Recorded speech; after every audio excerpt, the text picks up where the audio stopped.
이번 코너는 빅데이터로 시청자들의 마음을 분석해보는 M 빅데이터 시간입니다. 오늘 분석해볼 프로그램은 지난달 막을 내린 금토 드라마 조선 변호사입니다. 전민기 위원이 준비했죠? 네.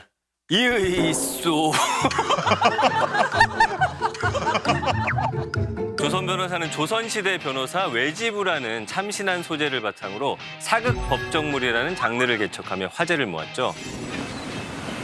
송사로 날 이길 사람은 이 조선 땅에 아무도 없으니까. 강한수! 여기선 강한수가 최고입니다. 그자가 스스로를 구할 것입니다. 방도가 있겠는가? 드라마는 한양 최고의 백전불패 외지부로 불리는 강한수가 아버지의 억울한 죽음에 얽힌 비밀을 파헤치는 과정에서 벌어지는 일들을 통쾌한 송사로 풀어가고 있는데요. 출발은 복수였지만 약자의 편에서 송사를 이끌며 아버지의 명예를 회복하고 재판을 통해 악의 근원을 처단하는 등 사이다 쾌감으로 시선을 사로잡으며 16부작의 여정을 마무리했습니다.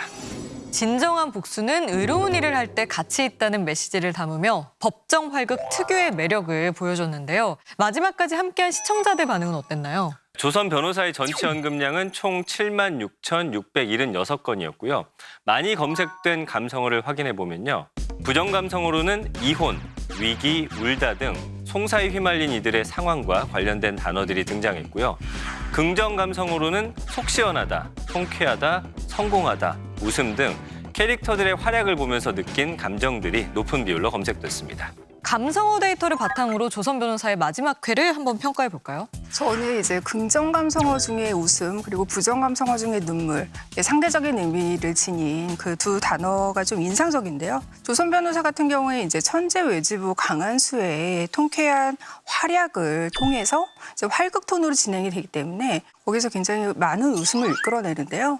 그 바탕에는 늘 약자들의 비참한 현실이 또 있다라는 것을 끊임없이 환기시켜주는 작품이기도 해요. 주인공 한수부터가 굉장히 비극적인 개인사를 지니고 있고 이 개인사가 이제 후반부에는 더 큰 비극을 불러오면서 이제 좀 눈물을 자아내는 씬이 있는데 클라이막스에서 동생 은수가 죽게 되는데 여기에서 굉장히 많은 눈물이 나오죠. 근데 이 비극이 다시 어떤 활극적인 응징의 카타르시스가 이어지는 그런 서사 전략으로 활용이 되면서 웃음과 눈물이 서로 이렇게 시너지 효과를 발휘한다라고 할 수가 있어요. 이제 마지막 회 같은 경우에는 웃음과 눈물의 상호작용은 사실 크지는 않았지만 시청자들이 활극 환타지적 해피엔딩을 원했기 때문에 그 요구는 충족을 한 것 같습니다. 이 마지막 회에서는 주인공 강한수가 어떻게 유재세, 최종 악당을 물리칠 것인가 여기에 방점을 찍을 수밖에 없는데 그게 유재세의 몰락으로 끝남으로써 시청자 입장에서는 속 시원하다, 통쾌하다라고 하는 긍정 감성어가 당연히 많았을 거라고 생각하고요. 그런데 이 마지막 회가 실은 증거 조작에 의해서 유재세가 몰락했다라고 하는 건 좀 아쉬움이 남았는데요. 이 드라마가 계속해서 추구하던 것이 법치주의, 법에 의한 처벌이 이루어지는 거였는데 유재세의 필적을 아들인 유지선이 대필함으로써 증거를 좀 위조했다라고 하는 게 대의를 실현해 나가는 데 있어서는 좀 부적합한 게 아니었나라는 생각이 들었습니다. 저는 이 마지막 회가 굉장히 주제의식이 돋보였다는 생각이 들었는데요. 그와 연관이 있는 감성어가 소신 발언이 아닐까 싶어요. 이게 복수극이기 때문에 마지막에 이르러서 한수가 자기 가족을 죽인 유재세를 이렇게 복수하는 것이 굉장히 중요한 요소가 되는데 가족이 죽었으니까 유재세에게도 죽음으로 복수할 거다라고 생각했지만 실제로 한수는 법에 의해서 처벌을 받기를 원했고 그래서 장형과 유배형을 내리게 돼요. 그러면서 자신의 복수는 조선이 태평성대를 이루는 날, 제 복수는 비로소 완성될 것입니다.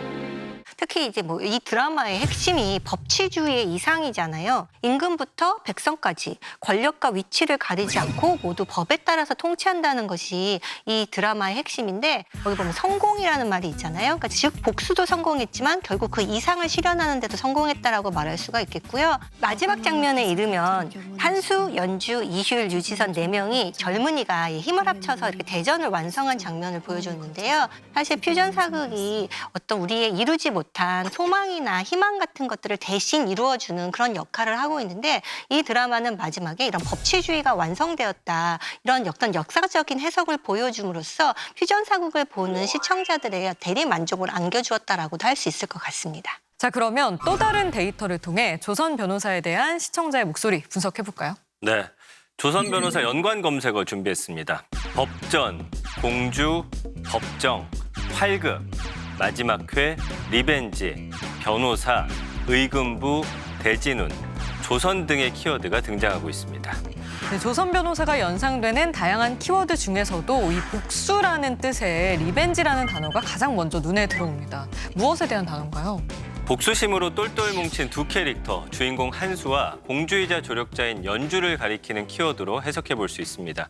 두 사람의 아버지는 조선의 법전인 경국대전을 완성하기 위해 머리를 맞대던 중 반대 세력으로부터 죽임을 당하게 되는데요.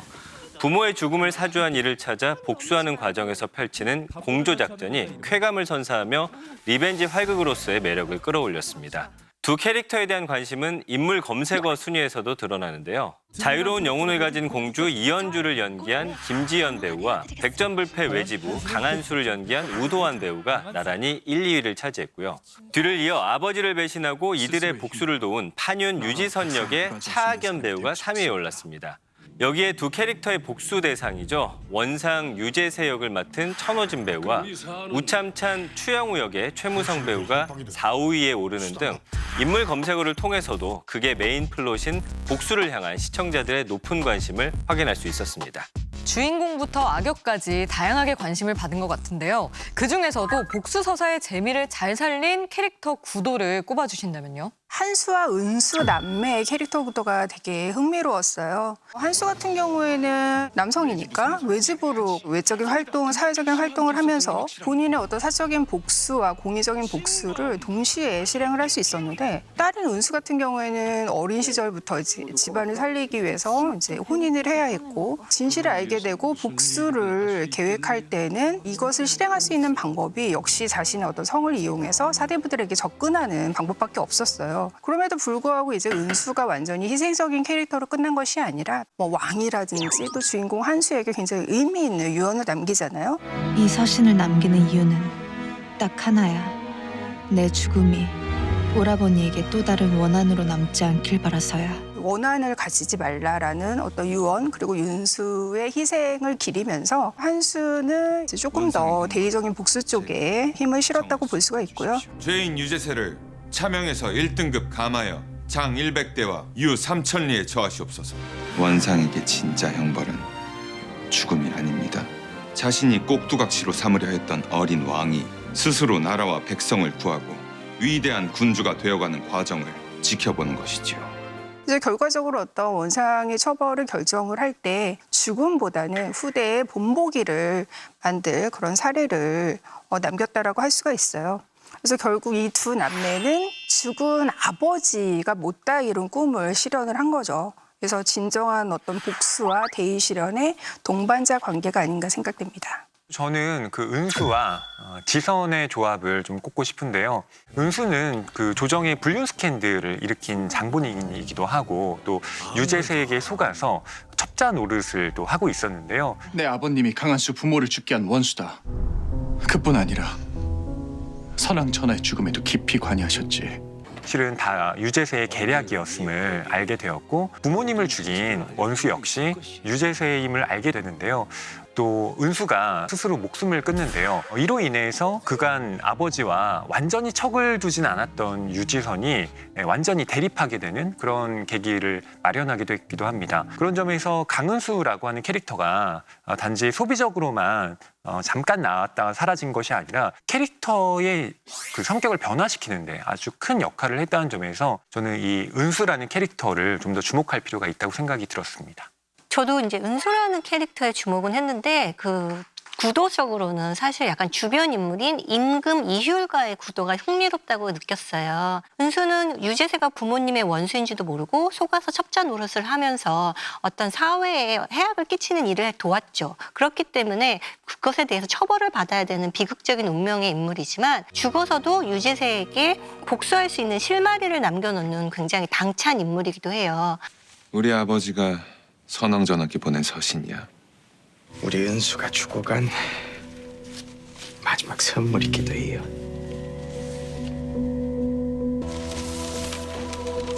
법이 있어도 법이 통하지 않는 사람들이 있으니 바로 지금의 조선을 이끌어가고 있는 훈구 대신들이 옵니다.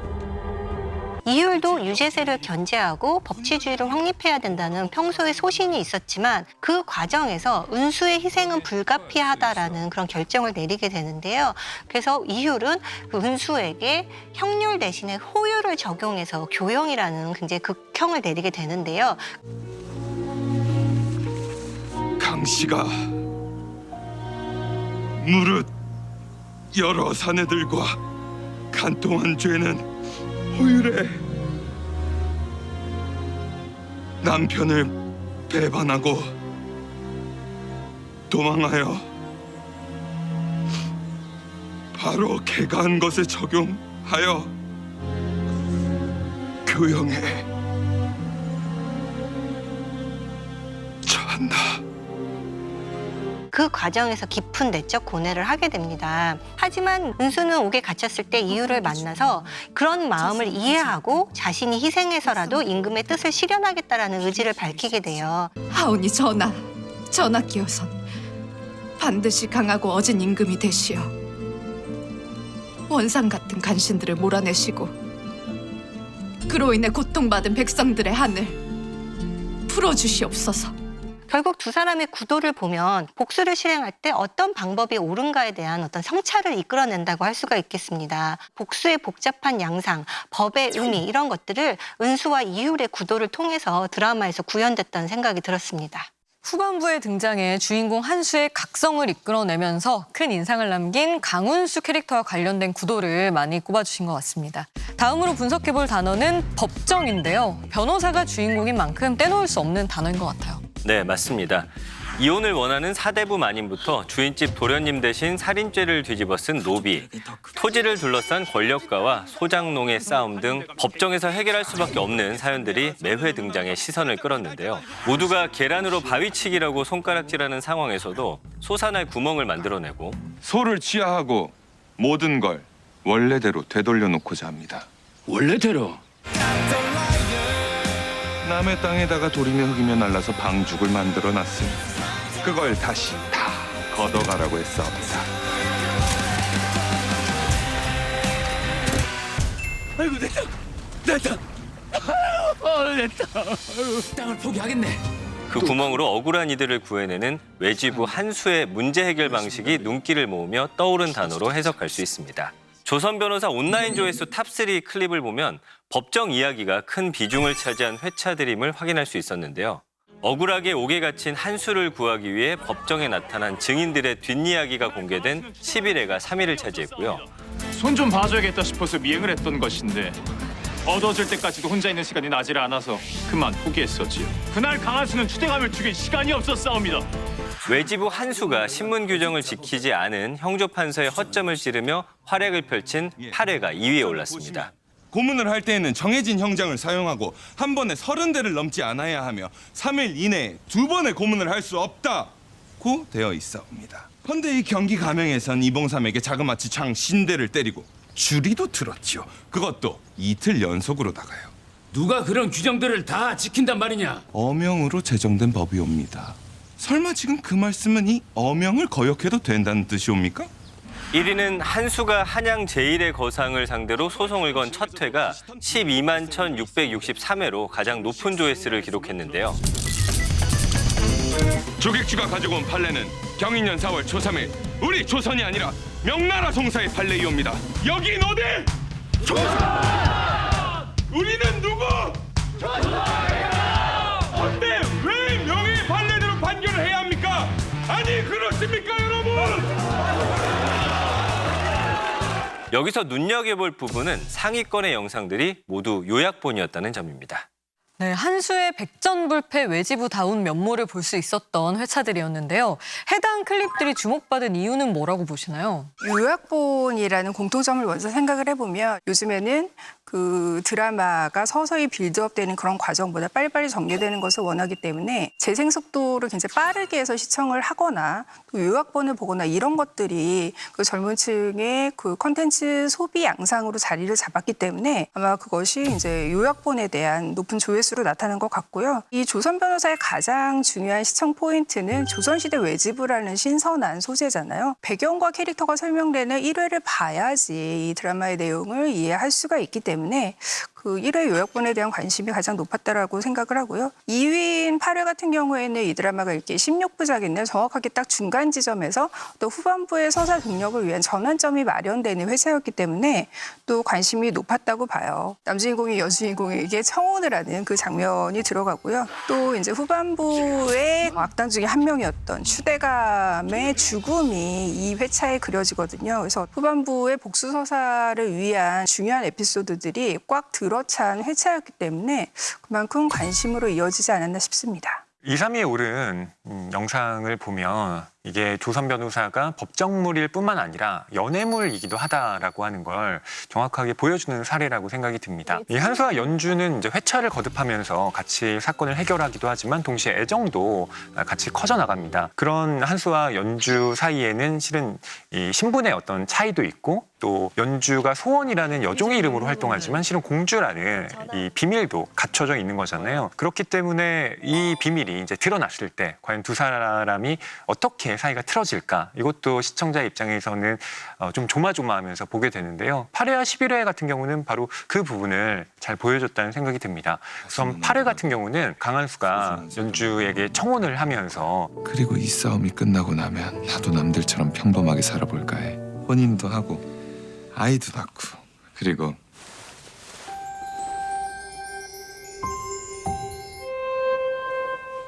청혼하는 거야. 너한테. 그간 복수심만을 달려왔던 강한수가 앞으로 누군가와 함께하는 삶을 살겠구나라고 하는 미래를 생각하는 모습을 보여준다는 점에서 캐릭터의 변화를 보여주는 그런 대목이었다는 생각이 들고요. 또 11회 같은 경우는 비밀을 알게 된 강한수가 연주에게 굉장히 모진 말을 쏟아냈는데 넌 나한테 기적이 아니라 저주고 우린 악연이다. 그러니까 앞으로 우리가 뭘 함께할 일은 죽어도 없을 거야. 연주의 마음이 진심이었다. 그걸 그렇게 몰라주면서 아픈 말을 하는 강한수가 좀 약간 밉게 보이기도 했고 그런 시청자들의 감정이입을 이끌어내면서 8회와 11회가 또 2, 3위에 오른 게 아닌가 싶었습니다.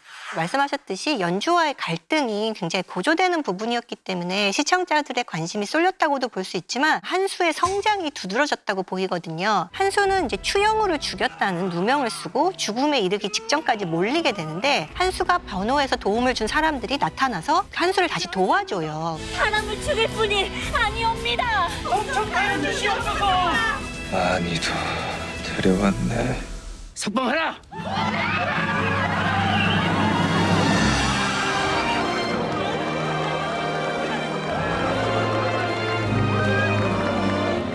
아버지. 법은 모두를 위한 것이고 모두에게 공정해야 하지. 하리 법을 다루는 이 애비가 부자가 되기는 덥다. 그러면 저는 지금 당장 복공보도 때려치고 일관도 되지 않을래요. 전 부자가 되고 싶거든요. 전 꿈을 이뤘어요. 부자가 되었어요. 여기서 이제 한수의 도덕적 각성과 어떤 발전이 도드라지면서 시청자들이 주목하게 되지 않았나 싶습니다. 고무적인 점이 있다면 보통 그렇게 드라마가 엄청나게 인기가 있지 않을 때는 초반에 이렇게 화제성이 모이고 초반에 클립들이 관심이 많은데 그래도 조선 변호사는 후반부에도 이렇게 관심을 끄는 내용이 있었다는 것. 이것은 이 드라마의 평가에서 중요한 점이 아닐까 생각합니다. 네, 순위에 오른 회차들 모두 극의 흐름을 이해하는 데 중요한 키를 쥐고 있었다는 생각이 듭니다. 다음 키워드는 대진운입니다. 무엇과 관련된 단어인가요? 네, 시청률과 관련된 단어로 해석해 볼 수 있습니다. 금토 드라마 조선 변호사는 동시간대 쟁쟁한 작품들과 경쟁을 벌였는데요. 방송 전부터 고정 팬층과 화제성을 확보한 S본부의 모범택시2, 낭만닥터 김사부 3 등 시즌제 드라마들과 각축전을 벌여야 했습니다. 경쟁작들이 이전 시즌에서 큰 반응을 이끌며 후속 방송을 결정지은 작품들이었던 만큼 조선 변호사는 대진운이 좋지 못했다는 반응들이 오갔습니다. 동시간대 방영된 금토 드라마와 시청률 추이 그래프를 살펴보면요. 조선 변호사는 1회 2.8%로 출발해 꾸준히 2에서 3%를 유지하다가 8회에서 최고 시청률 4.5%를 기록했고요. 이후 반등하지 못하고 3%로 최종회를 맞이했습니다. 조선 변호사의 평균 가구 시청률은 2.9%를 기록했는데요. 시청률 추이 그래프에서 좀 주목할 만한 점이 있을까요? 예, 가구 평균 시청률은 분명 아쉬운 수치인데요. 그래도 어떤 성과는 남겼다라고 말할 수 있겠는데 첫 번째로 일관된 주제의식이 있었어요. 그리고 그를 뒷받침해주는 배우들의 열연이 돋보였고요. 그리고 미술과 촬영에서도 일정 이상의 수준을 달성해서 완성도 면에서는 나무랄 데가 없는 작품이다라는 생각이 들었거든요. 그러다 보니까 끝에까지 큰 변화가 없는 시청 고정층은 있지 않았나라는 생각이고요. 다만 이제 이 시청률 그래프를 보면 중간에 상대 방송국의 드라마가 한 주 쉬어간 구간이 있었어요. 그때 시청자가 조금 유입됐다는 걸 알 수가 있었는데 거기에서 추진력이 크게 붙지 못한 점은 좀 아쉬웠습니다. 물론 상대 드라마의 어떤 후속작 때문에 그럴 수도 있지만 이 시점에 시청자가 들어왔을 때 외적인 홍보라도 해서 시청자를 조금 더 드러났으면 시청률이 아주 조금 더 오르지 않았을까라는 생각을 해보았습니다. 대진은 이야기가 나올 수밖에 없는 게 상대 동시간대 경쟁작이 단순히 이제 시청률만 높았던 것이 아니라 조선 변호사와 성격이 굉장히 달라요. 모험택시나 낭만닥터가 전부 다 이제 시즌제 드라마이기 때문에 이미 구축된 세계관과 그 캐릭터를 시청자들이 알고 보기 때문에 어떤 빌드업 과정이 전혀 없어요. 첫 회부터 그냥 본격적인 사건으로 큰 사건을 터뜨리면서 굉장히 빠르게 전개해 나가는 거죠. 이것이 어떤 조선 변호사의 낯선 세계관을 이해시키는 그런 첫 회의 속도감과 조금 이렇게 대조가 되지 않았나 싶고요. 그리고 모범택시 시즌2와 조선 변호사 두 작품 모두 이제 복수활극 스타일을 취하고 있고요. 또 에피소드식 구성으로 매회 이제 악당을 응징하는 전개로 이야기가 구축이 돼 있는데 TV 시청권을 지인 중장년층 같은 경우에는 아무래도 좀 더 배우들의 중량감에 관심을 가졌던 것이 아닌가 싶고요. 모범특시2가 이렇게 종영된 다음에 조선 변호사가 이제 살짝 시청률이 상승을 하긴 했는데 이게 큰 격차가 있지는 않았어요. 그래서 이것을 보면은 아무래도 주 시청층의 타겟 자체가 이제 좀 취향이 이 두 작품을 통해서 갈렸던 게 아닌가 싶습니다. 대진운이 나빴다는데 저는 100% 동의합니다. 그런데 강력한 경쟁 상대를 만났다고 아쉬워하기보다는 MBC 드라마만의 자체 경쟁력을 어떻게 높일 것인가 그 장기적인 안목과 계획을 수립할 때라고 생각이 드는데요. 이를테면 화제성이 높은 드라마의 경우에는 또 시즌제 도입을 고려하는 등의 여러 가지 좀 방안을 강구하면서 MBC가 드라마 강국으로서의 면모를 되찾아오길 바랍니다. 조선 변호사 시청률에 대한 내외부 요인을 다각도로 살펴보면서 앞으로 MBC 드라마가 나아가야 할 방향까지 짚어봤습니다. 참신한 소재와 눈길을 끄는 이야기 속에 의미 있는 메시지를 담아 폭넓은 시청층에게 사랑받는 드라마들을 많이 만나볼 수 있길 바랍니다. 자성의 소리와 리얼한 비평을 가감없이 전하는 리얼 비평 탐나는 TV. 날카로운 시청자들의 목소리를 담아 다음 주에 다시 돌아오겠습니다. 고맙습니다.